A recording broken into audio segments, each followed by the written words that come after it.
Okay, we're Highway 38 again. This is below Heartbar. I forget what the mile marker is here. But anyway, this is one of the places where the creek swung far right, started eating up close to the undercut in the highway here. They put in I think they put in a bigger culvert, concrete culvert. And they put this riprap in here too. Yeah, we thought this was gonna collapse. They got in here just in time. As you can see, the creek's still running right there. It's still got a pretty good flow. This creek used to be dry. Very, very small amount of water at all. You used to be able to jump across it. Now it's still pretty. You can see the ponderosa pines that swept down here in that storm.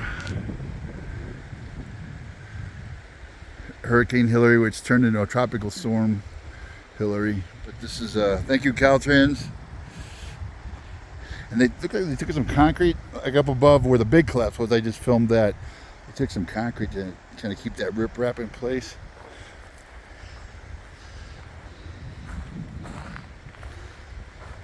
Alright, so already somebody littering.